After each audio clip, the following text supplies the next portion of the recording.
Bom dia! Como vocês estão? Então, hoje nós vamos fazer aqui um resumão, tá? Que vem a ser um resumão. É um resumo da nossa matéria, tá? Lembrando que eu amo vocês e vocês moram dentro do meu coração, tá? Então vamos lá. Primeiramente, a gente vai lá na página 44 do nosso livro de língua portuguesa, tá? Nós vamos aí trabalhar os sinais de pontuação. Vale ressaltar que são os sinais de pontuação que dão sentido, né? Naquele momento ali que a gente está lendo um texto, é ele que vai dar sentido na hora da gente ler, que vai fazer a gente respirar no momento certo, a pontuar as coisas na hora certa, tá bom, gente? Então a gente vai começar aí, tá? Pelo ponto final, que é esse pontinho aqui, ó, tá? Esse ponto aqui, ele indica o final de uma frase ou de uma ideia, tá? Vou dar um exemplo. Fui ao mercado. Qual ponto que eu vou usar? Ponto final, tá? Então, fiquem atentos. Ao finalizar uma frase, você vai utilizar o ponto final. Não tem nada demais, né? É uma coisa muito simples. Agora, o outro ponto que a gente vai falar é a vírgula, tá? A vírgula, ela tem a função de indicar uma pequena pausa na leitura, tá bom? Então, ela vai ser usada, tá? Aqui no livro tem uma, duas, três, quatro, cinco situações, tá? Para separar o nome de um local e uma data, como por exemplo, Itaboraí, 25 de março. Vou botar qualquer data, tá, gente? De 2020, tá? Então, aquelas foi utilizada para separar, ó, o nome de um local da data, entenderam? No finalzinho aqui, o ponto final. Ela também é utilizada para a gente falar sobre endereços. Igual quando a gente vai falar assim, eu vou dar o exemplo aqui da minha casa: Avenida Carlos Lacerda,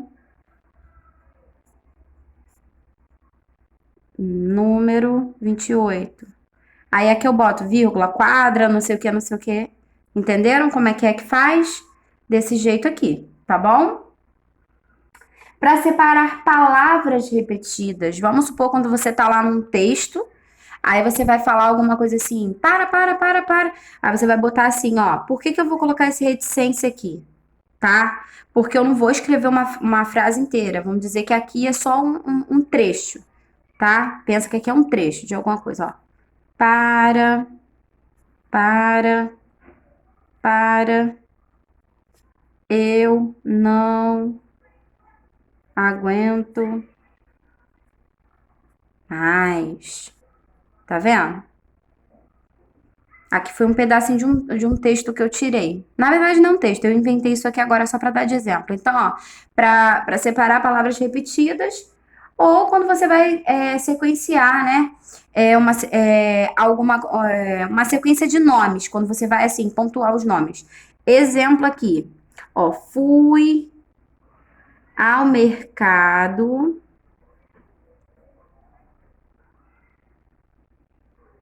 comprar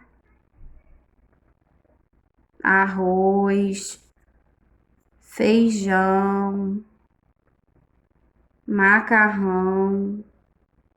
Tá vendo? A vírgula tá separando aqui, ó, o nome dos alimentos, ó. Tá vendo?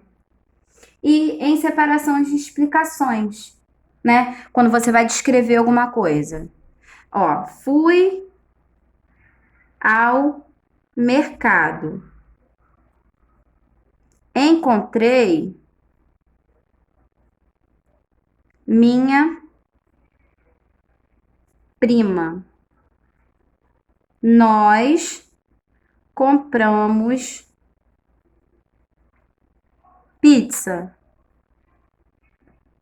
Ponto. Tá vendo? Você fez assim, pedaços. Você botou o que você queria falar em trechos. Então, se você vai separar os trechos, você separa com vírgula, porque aí dá. Você não pode falar, fui ao mercado, encontrei minha prima, nós compramos pizza. Não, fui ao mercado, encontrei minha prima, nós compramos pizza. Então, são três situações diferentes que aconteceram. Então, você está separando os tempos, tá? Agora, a gente vai falar do uso de ponto, vírgula, ó. Ponto, vírgula, tá vendo aí? Ponto e vírgula. Então, agora em ponto e vírgula equivale a uma pausa maior que a vírgula, tá? Geralmente é utilizado para separar dois tempos em uma frase, né? É muito utilizado nessa parte assim, ó, igual o exemplo que tá aí, ó. Agora é uma questão de tempo. Nossa vitória está garantida. Olha a respiração que eu tive que ter para poder dar sentido a essa frase. Então, quando tiver aqui, você vai dar uma pausa maior. Ó, fui ao mercado, mas não levei nada. Ó, fui ao mercado, mas não levei nada. Tá vendo a diferença? Ó, fui ao mercado, encontrei minha prima, nós compramos pizza. Olha a diferença. Fui ao mercado, mas não levei nada. A diferença, gente, às vezes a gente vai encontrar essa diferença na hora de falar. Então, ó, vamos para outra página, que é a página 45, tá? Tô fazendo esse resumo com vocês para ficar mais fácil na hora de vocês estudarem para a prova. Para a prova não, para o simulado. Ó, o ponto de exclamação, ele é esse pontinho aqui, tá? Ele é utilizado no final de frases, tá? Ele vai indicar admiração, surpresa, desejo. Igual quando eu vou desejar parabéns. O que eu coloco aqui? Né? O pontinho de exclamação. E o ponto de interrogação, ele vai ser usado no final de perguntas. Ele vai indicar perguntas. Exemplo, você gosta de mim?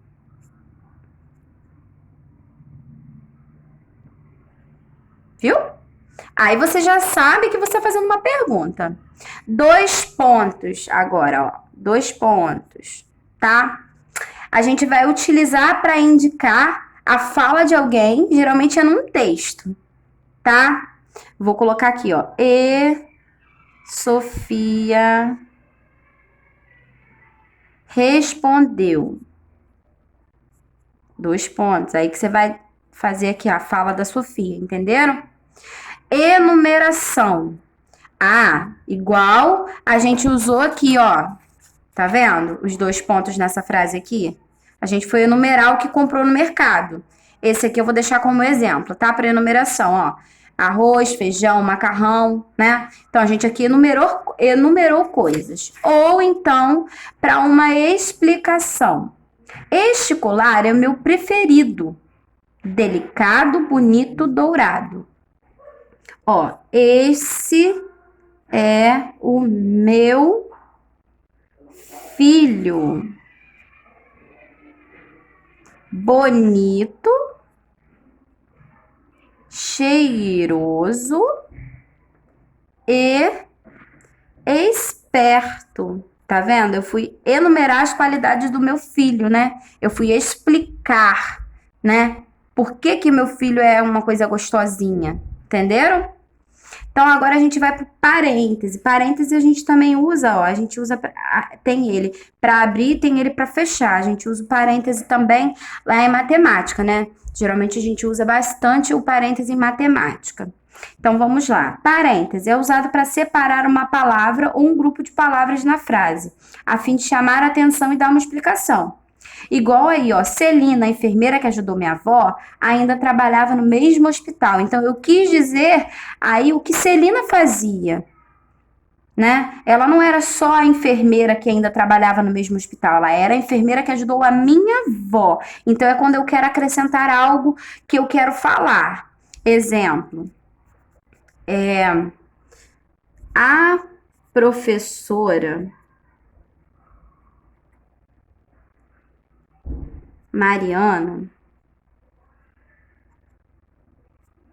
Vamos botar assim, ó. Que trabalha no CEE, Centro Educacional Esperança, falou que gosta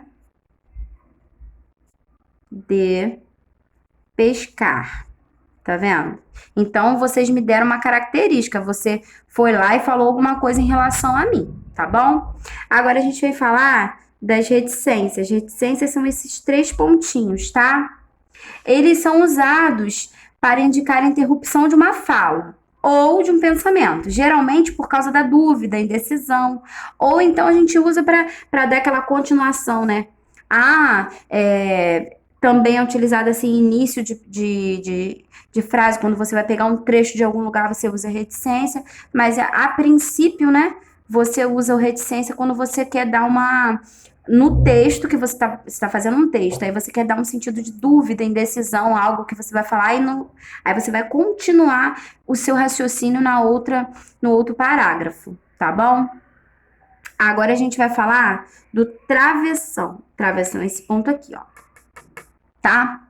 Ele é usado antes da fala de alguém, que é nesse caso aqui, ó, que eu mostrei a vocês, ó. E Sofia responde: eu vou bem. Certo? Aqui, ó, indicando a fala de alguém. Ou pode ser também para separar a fala do personagem da fala do narrador. Aí tá o exemplo assim, ó. Eu estou ansiosa para que este dia chegue. Aí, ó, eu estou bem. Disse Sofia, ó. Ok? Então, aqui, ó, essa fala de Sofia, essa é a fala do narrador, tá? E agora, aspas. Aspas também é muito utilizado, tá? São esses 2 sinaizinhos aqui. Porque assim como o parêntese, eles também abrem e fecham, tá bom? Então, aí a gente vai, ó.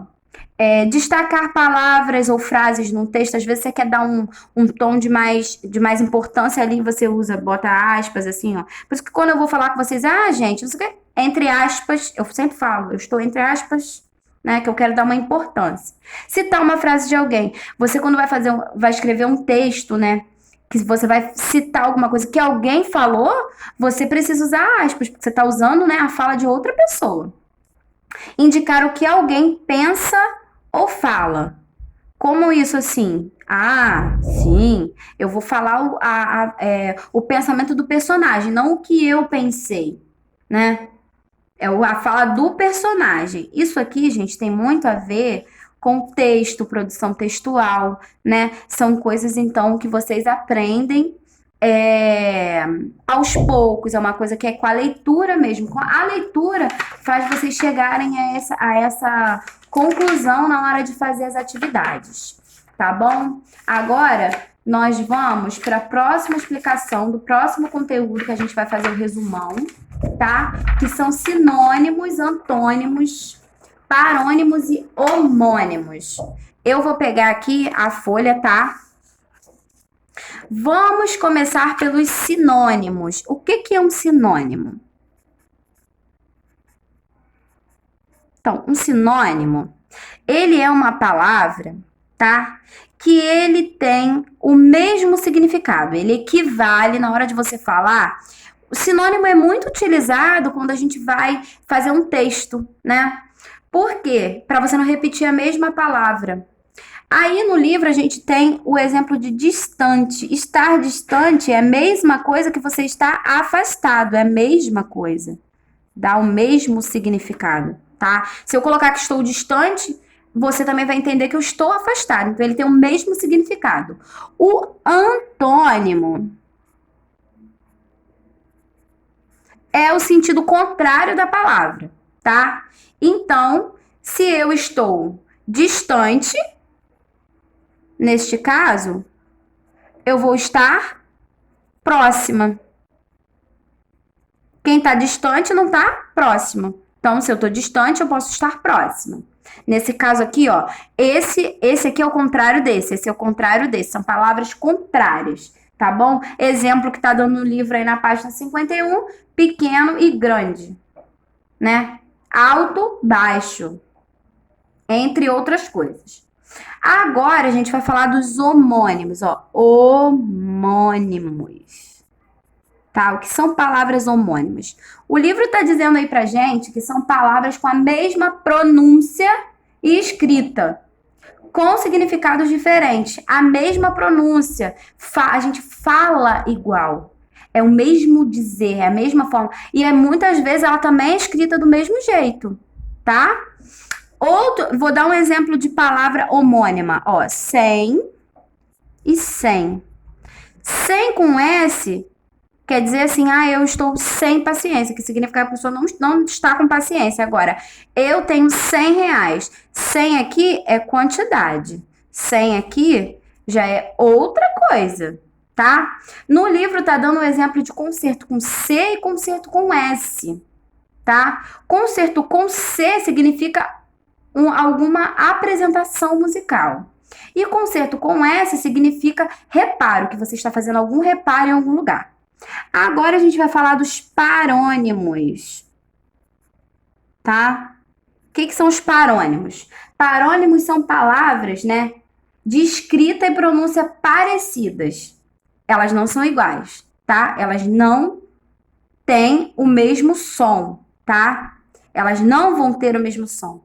Aí a gente tem o exemplo de despensa e dispensa. Igual as palavras cumprimento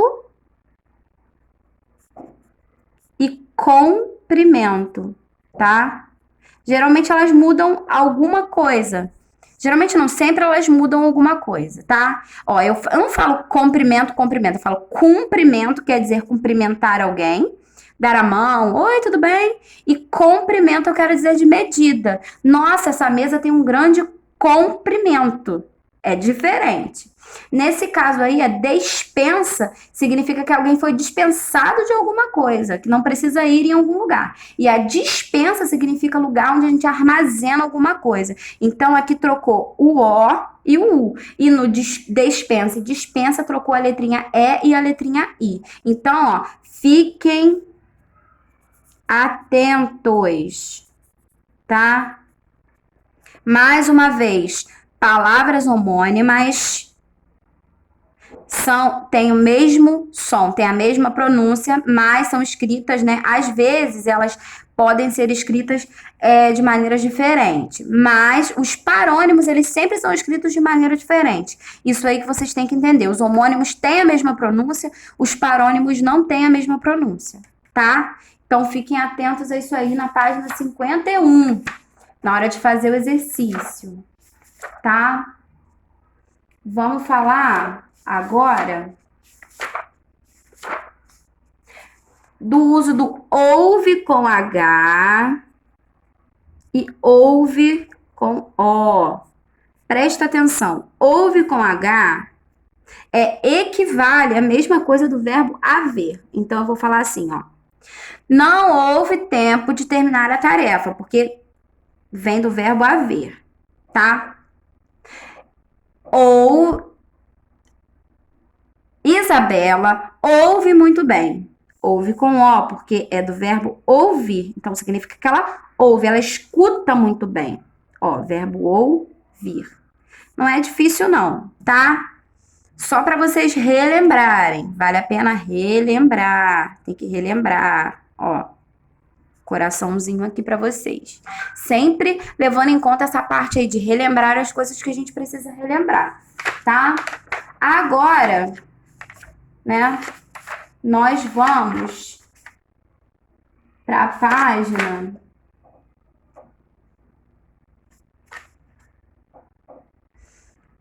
nós vamos aí relembrar alguns conteúdos,